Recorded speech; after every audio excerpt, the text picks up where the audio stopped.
everyone, I'm back with another update. In this episode, I'll cover the Russia-Ukraine conflict, drug cartels, illegal immigration-related news, anti-ICE activity, and the Rose Garden Club Luncheon. Of course, I'll end with the noteworthy tidbits. The Wall Street Journal reported that the United States approved Ukraine to use long-range missiles against Russia, but President Trump called this report fake news, saying the U.S. has nothing to do with those missiles, where they came from, or what Ukraine chooses to do with them. Treasury Secretary Scott Bessent placed massive sanctions on Russian oil companies, explaining, "Now is the time to stop the killing and for an immediate ceasefire." Given President Putin's refusal to end this senseless war, Treasury is sanctioning Russia's two largest oil companies that fund the Kremlin's war machine. Treasury is prepared to take further action if necessary to support President Trump's effort to end yet another war. We encourage our allies to join us in and adhere to these sanctions. So far, there still have been no major breakthroughs in ending the war. On to the topic of drug cartels. President Trump and War Secretary Pete Hegseth carried out another lethal kinetic strike on a vessel operated by a designated terrorist organization, and Trump announced he is fully prepared to carry out military strikes against cartels who come into the U.S. by land as well. Secretary of State Marco Rubio made a point addressed to those concerned about these strikes, saying, "These are drug boats. If people want to stop seeing drug boats blown up, stop sending drugs into the United States." National Intelligence Director Tulsi Gabbard revealed her office is actively targeting cartel members who are trying to kill Americans, saying, "This is happening on multiple fronts. We have our counterterrorism teams who are working very hard, both in the United States and across the border, working to share actionable intelligence with our U.S. law enforcement agencies, as well as Mexico's law enforcement elements, and successfully going after and capturing people like the Sinaloa cartel boss El Pato and his money launderers." Let's switch to illegal immigration-related news. President Trump is set to break the U.S. deportation record by the end of 2025, with more than 515,000 deported and 1.6 million leaving on their own. Walmart paused job offers to people who need H-1B visas for employment due to the new $100,000 visa fee, and the Trump administration issued $9.6 billion in fines to illegal aliens who have not self-deported. According to Breitbart, over 31,600 fine notices have been sent to illegal aliens. President Trump called on the U.S. Senate to finally pass Kate's Law, which mandates a 10-year prison sentence for illegals who come back into the United States after deportation. Kate's Law was named in honor of Kate Steinle, who was killed by an illegal alien. A semi-truck driver in California caused a horrible crash, resulting in several deaths. The driver, an illegal alien from India, whose last name is Singh, is suspected of DUI and appeared to not attempt to use his brakes at all before the accident. This driver has the same last name as the other illegal alien semi-truck driver who caused the deadly accident in Florida and who also obtained his CDL in California. As a result, conservatives are demanding an immediate investigation into California for breaking CDL standards. A U.S. Marshal was shot during a Los Angeles immigration enforcement operation, and federal vehicles were rammed as the illegal tried to escape. The illegal was shot in the process, and luckily, neither of the injuries are life-threatening. Over 100 federal agents are en route to San Francisco for a major immigration enforcement operation, according to the San Francisco Chronicle, and the Department of Homeland Security has successfully banned all immigration judges from giving illegal aliens bond. This will ensure the illegals can't flee to avoid deportation. Federal agents conducted raids in New York City, resulting in 9 African illegals being detained, including one from Mali who has a criminal record for assault, recklessly endangering, counterfeiting, unauthorized use of a motor vehicle, criminal sale of narcotics, possessing a controlled substance, possession of marijuana for sale, making false reports to law enforcement, and resisting arrest. This is also the same person who attacked journalist Nick Shirley in a confrontation where the illegal screams at Shirley, claiming that dealing drugs is how they eat. ICE Director Todd Lyons said there will be an increase in ICE arrests in New York because so many criminal illegal aliens were released there. This provides the perfect segue to the next topic, anti-ICE activity. Anti-ICE protests erupted primarily in New York City following a high-profile federal raid in Manhattan's Chinatown.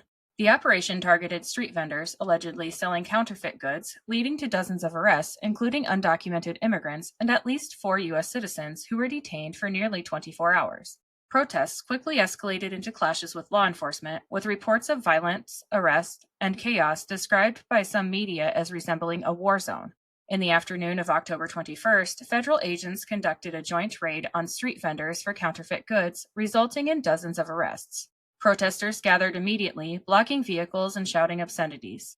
By the evening, crowds swelled to the hundreds outside the Immigration Court and Holding Center as detained individuals were processed. Protesters clashed with police, and videos show officers detaining resistors. One woman was seen pushing officers, and minor scuffles were reported to have occurred later that night. The next day, on October 22nd, hundreds rallied at emergency action called by groups like the People's Forum, and at that time everything was peaceful but tense. Protests peak with over 500 participants, and there were arrests for resisting, with one man filmed harassing bystanders and then being arrested. New York Attorney General Letitia James launched the Federal Action Reporting Portal for residents to submit ICE footage. Similar protests occurred in Portland and Los Angeles. Shifting to the Rose Garden Club Luncheon. President Trump hosted a Rose Garden Club Luncheon in the newly renovated White House Rose Garden for nearly all Republican senators. 52 out of 53 attended, with Senator Rand Paul of Kentucky notably absent, reportedly uninvited due to his frequent opposition to GOP priorities. The event, held on day 21 of the ongoing partial government shutdown, the second longest in U.S. history, served as a show of party unity amid stalled budget negotiations. Democrats have blocked GOP funding bills demanding protections for Affordable Care Act subsidies, while Republicans accuse them of causing the impasse. The lunch featured casual fare like cheeseburgers, fries, and custom Rose Garden chocolates, but Trump's remarks struck a defiant tone, blaming Democrats for the shutdown and urging GOP cohesion. The gathering was lighthearted in atmosphere. Trump mingled, posed for photos, and praised the garden's restoration, crediting First Lady Melania Trump for its overhaul. The gathering was also politically charged, with discussions on breaking the deadlock and advancing Trump's agenda. The event underscored the shutdown's drag, with Trump leveraging it to rally his base. No immediate policy shifts followed, but it set the tone for Senate votes on emergency declarations and appropriations. As of today, the shutdown persists, with talks stalled. Now it's time for the noteworthy tidbits, which are brought to you today by Big Fork Brands. Let me tell you about them quick. Sometimes I get on a roll cleaning or gardening, and I need a boost but don't have time for a meal. Big Fork Brand's pork jerky is the perfect choice to keep my momentum, offering high-protein snacks for on-the-go energy boosts. Not only do they offer pork jerky, but they also make pork sticks, bacon sausage, bacon hot dogs, and burger and hot dog sauces. Products come in a variety of delicious flavors, including Thai green curry and maple and brown sugar for the meat options, and gangster and Chicago fire for the sauces. I personally think the original flavor of the pork jerky hits just right after tackling a big chore. It's a little salty and very flavorful. My discount code gives you 20% off your entire order, and it's currently the best deal available.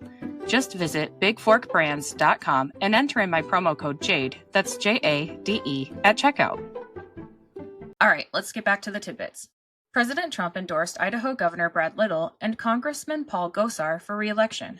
North Carolina's new 2026 congressional map, removing a Democrat seat and drawing in a red seat, has passed through legislature, but Indiana's new congressional map does not have the votes to pass through the Senate.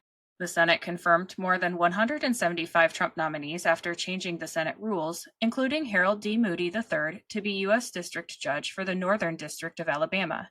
They also confirmed Ann Lee Moe to be the U.S. District Judge for the Middle District of Florida, and William Mercer to be U.S. District Judge for the District of Montana. The Senate advanced the confirmations of Stephen Chad Meredith to be U.S. District Judge for the Eastern District of Kentucky, and Bill Lewis to be U.S. District Judge for the Middle District of Alabama. Vice President Vance visited Tel Aviv and reported that the Gaza peace deal is holding up better than he expected. TMZ reported that President Trump may pardon P. Diddy soon, but the White House debunked the rumor, calling it fake news.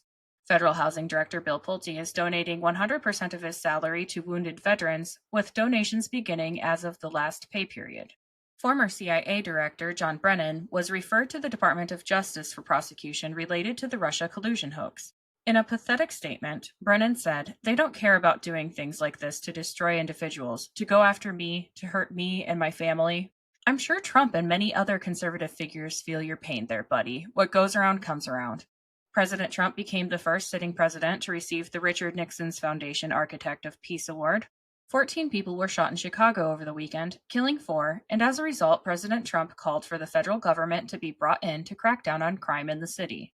President Trump approved disaster funding for several states, including Alaska, who received $25 million to help the state recover from the major typhoon they experienced earlier this month. The state of Missouri received $2.5 million in individual assistance after severe storms, high winds, large hail, flash flooding, and tornadoes. The state of Nebraska received $15 million for recovery efforts from major storms, and the Leech Lake Band of Ojibwe received $260,000 for public assistance.